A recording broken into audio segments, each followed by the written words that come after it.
الله الله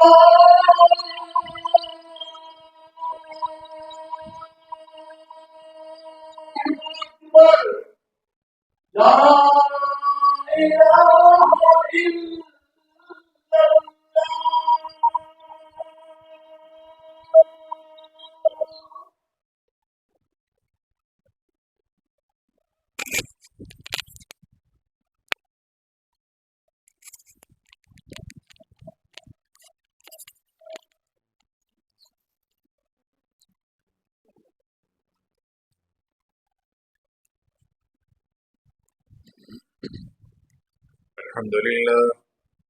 الحمد لله نحمده ونستعينه ونستغفره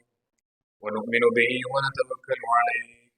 ونعوذ بالله من شرور أنفسنا ومن سيئات أعمالنا من يهده الله فلا مضل له ومن يضلل فلا هادي له وأشهد أن لا إله إلا الله وحده لا شريك له وأشهد أن محمدا عبده ورسوله يا أيها الذين آمنوا اتقوا الله حق تقاته ولا تموتن إلا وأنتم مسلمون يا أيها الناس اتقوا ربكم الذي خلقكم من نفس واحدة وخلق منها زوجها وبث منهما رجالا كثيرا ونساء واتقوا الله الذي تساءلون به والأرحام إن الله كان عليكم رقيبا يا أيها الذين آمنوا اتقوا الله وقولوا قولا سديدا يصلح لكم أعمالكم ويغفر لكم ذنوبكم ومن يطع الله ورسوله فقد فاز فوزا عظيما اللهم صل على محمد وعلى آل محمد كما صليت على إبراهيم وعلى آل إبراهيم إنك حميد مجيد اللهم بارك على محمد وعلى آل محمد كما باركت على إبراهيم وعلى آل إبراهيم إنك حميد مجيد لقد قال الله سبحانه وتعالى في القرآن المجيد والفرقان الحميد بعد أعوذ بالله من الشيطان الرجيم يا أيها الذين آمنوا اتقوا الله ولتنظر نفس ما قدمت لغد واتقوا الله إن الله خبير بما تعملون سبحانك لا علم لنا إلا ما علمتنا إنك أنت العليم الحكيم اللهم انفعنا بما علمتنا وعلمنا ما ينفعنا وزدنا علما رب اشرح لي صدري ويسر لي أمري واحلل عقدة من لساني يفقه قولي اللہ تعالیٰ نے قرآن مجید میں جا بجا ہمیں ایمان لانے اور تقوی کو اختیار کرنے کا حکم دیا ہے۔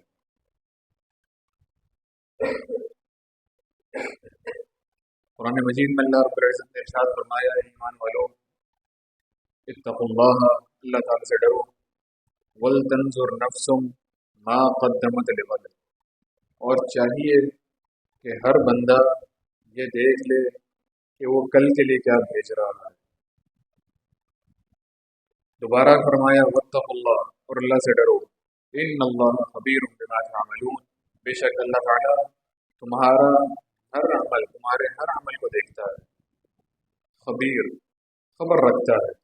ہر عمل کو یہ خبر اللہ تعالیٰ کے پاس ہے۔ تو اللہ تعالیٰ سے ڈرنے کا حکم ہے، اور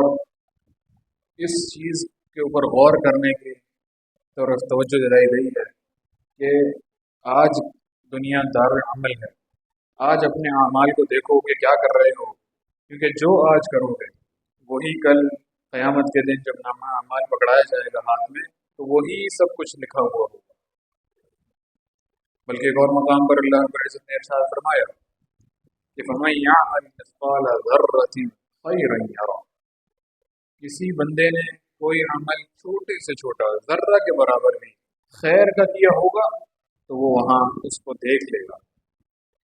یرہو کے الفاظ ہیں، یعنی وہ اپنی آنکھوں سے دیکھے گا کہ میں یہ عمل اچھا کیا تھا، خیر کا کیا تھا۔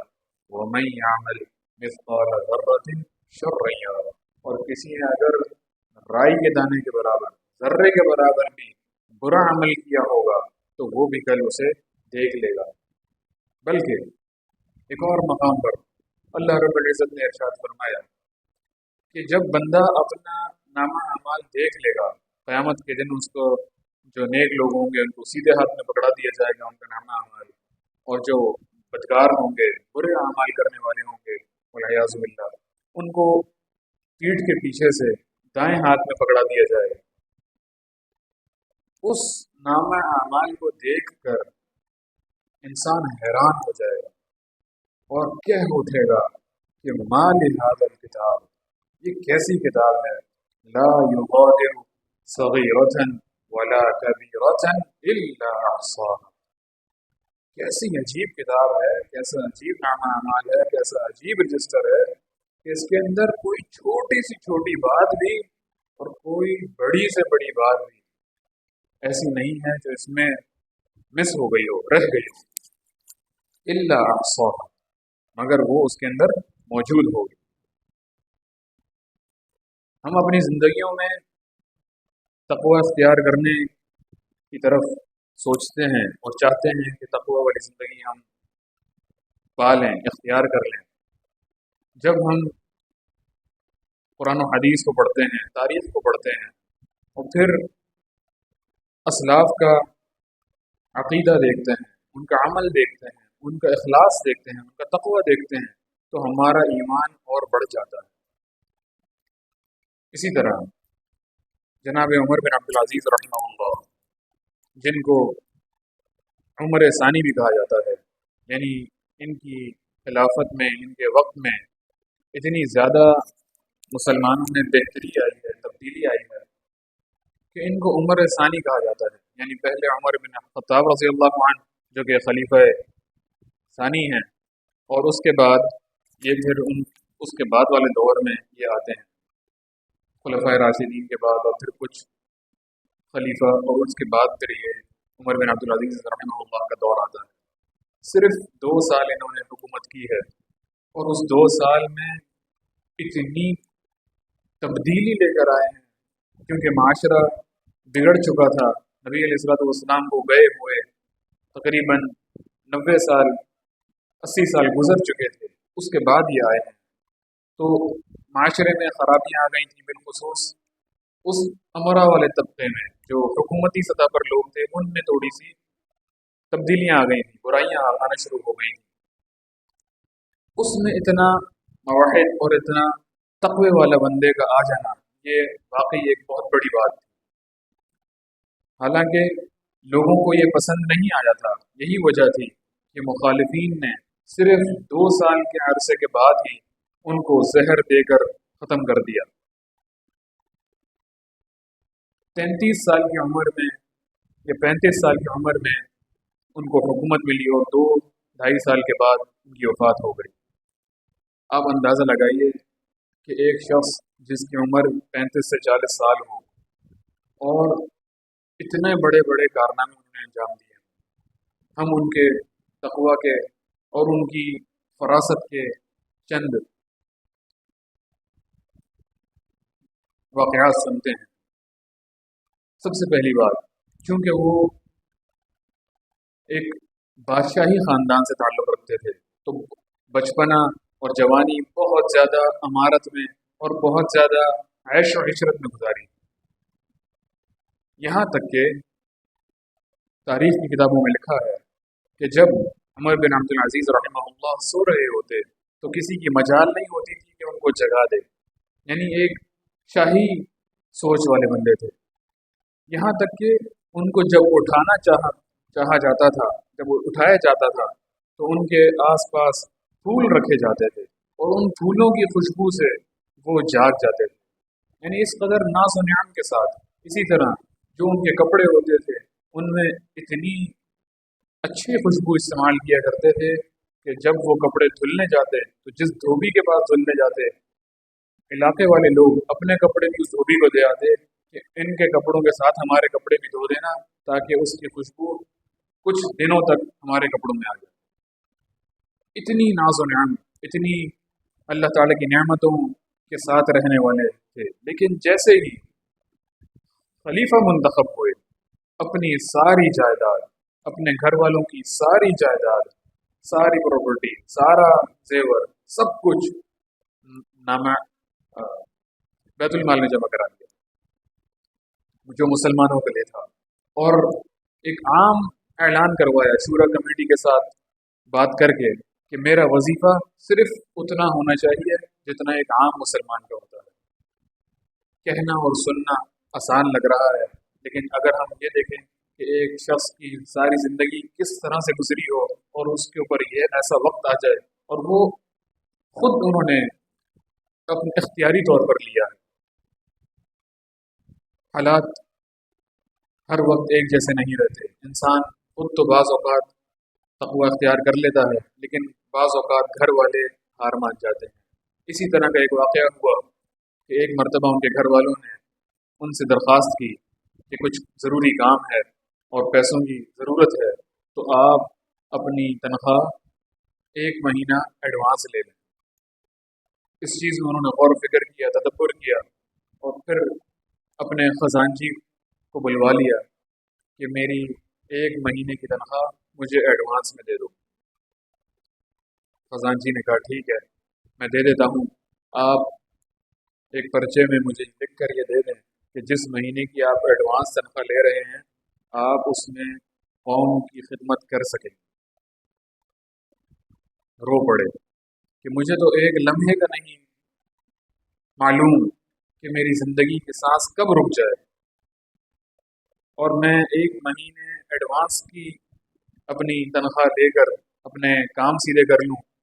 گھر والوں کے پاس گئے اور ان کو بتا دیا کہ جب ہماری تنخواہ آئے گی اس کے بعد ہی ہم کچھ کام کر سکیں گے، ابھی ہم نہیں کر سکتے۔ یہ محض فرضی کہانیاں نہیں ہیں، یہ اس تقوی کی، جب انسان کو عظمت پتہ ہو کہ میں نے اس دنیا میں ساری عمر کے لیے نہیں رہنا، ہر ہمیشہ کے لیے نہیں رہنا، بلکہ چند روزہ زندگی ہے،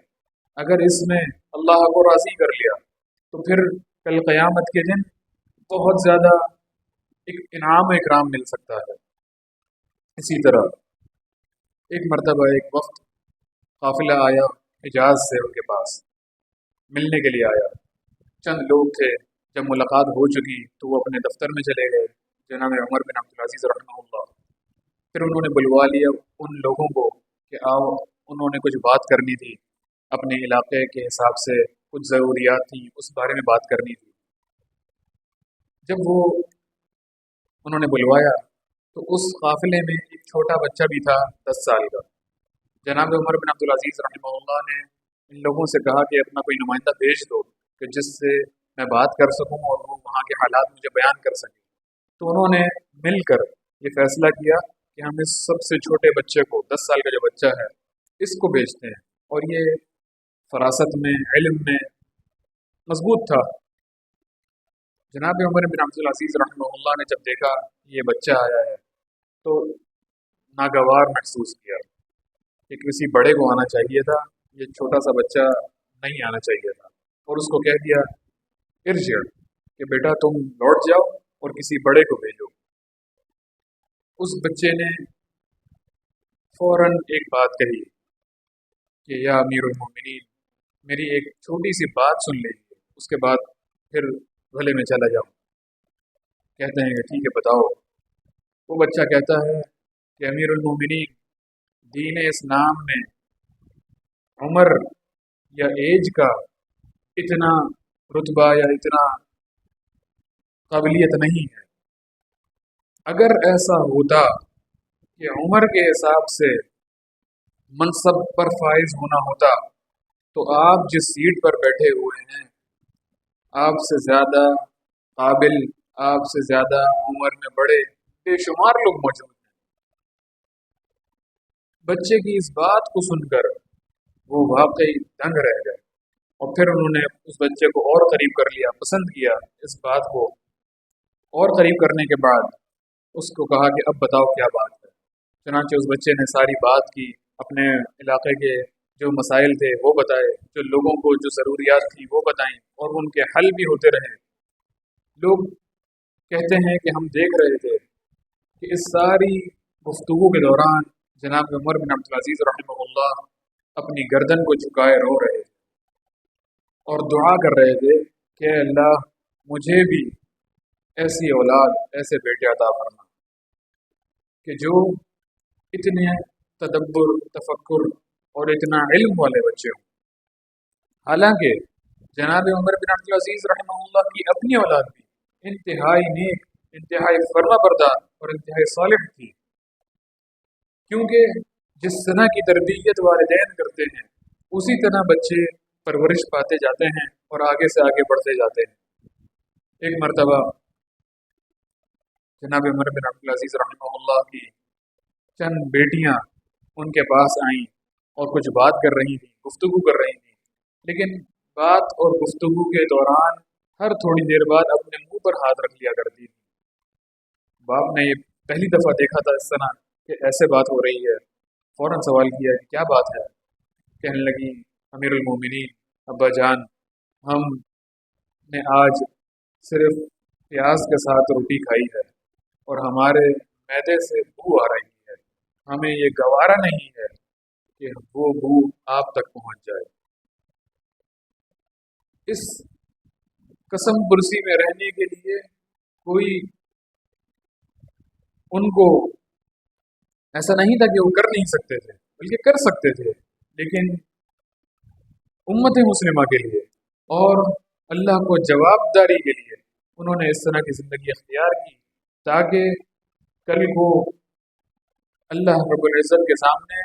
جواب دینے میں آسانی ہو جائے۔ اللہ تعالیٰ سے دعا ہے کہ اللہ تعالیٰ ہمیں اپنی زندگیوں میں تقوی اور اخلاص اور نیک اعمال کرنے کی توفیق عطا فرمائے۔ اقول قولی ھذا واستغفر اللہ لی ولکم وآخر دعوانا ان الحمد للہ رب العالمین۔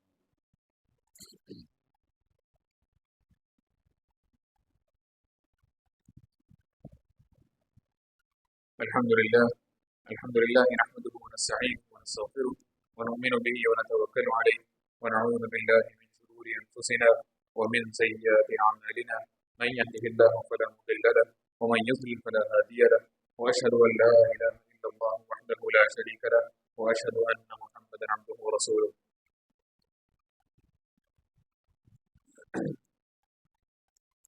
والدین کی دعا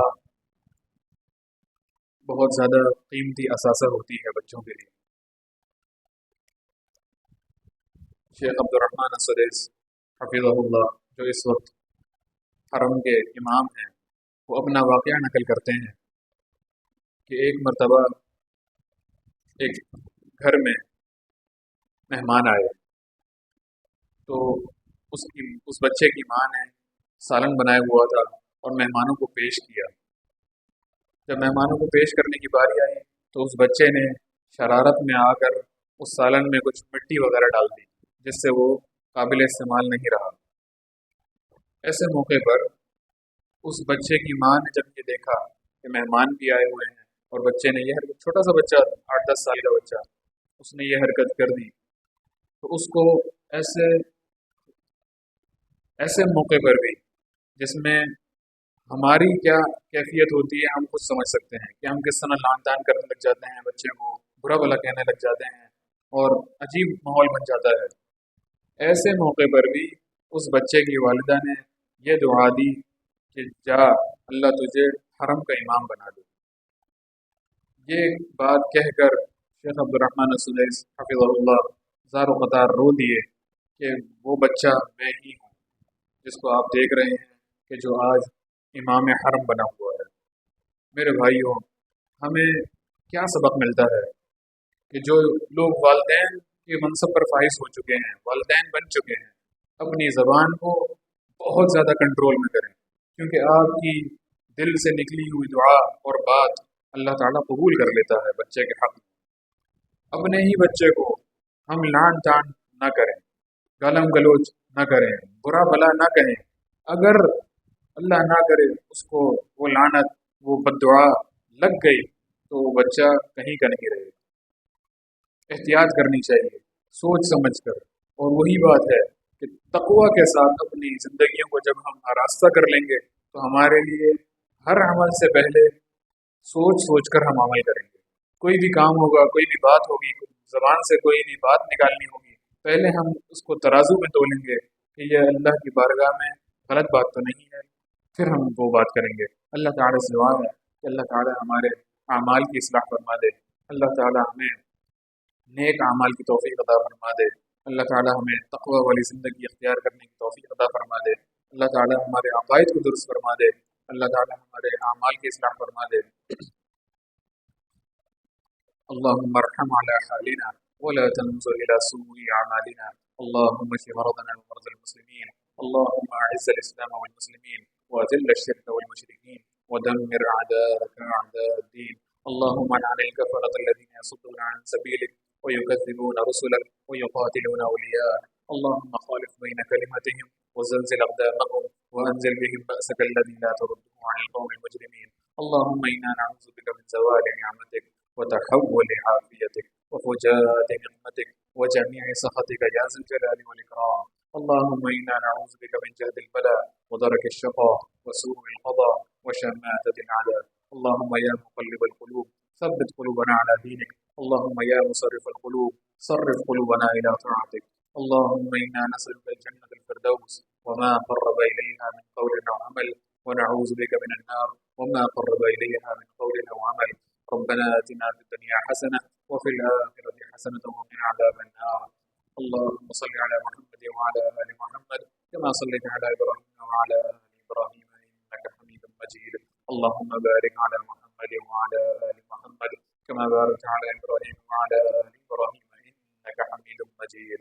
إن الله يأمر بالعدل والإحسان وإيتاء ذي القربى وينهى عن الفحشاء والمنكر والبغي يعظكم لعلكم تذكرون. سبحان ربك رب العزة عما يصفون وسلام على المرسلين والحمد لله رب العالمين.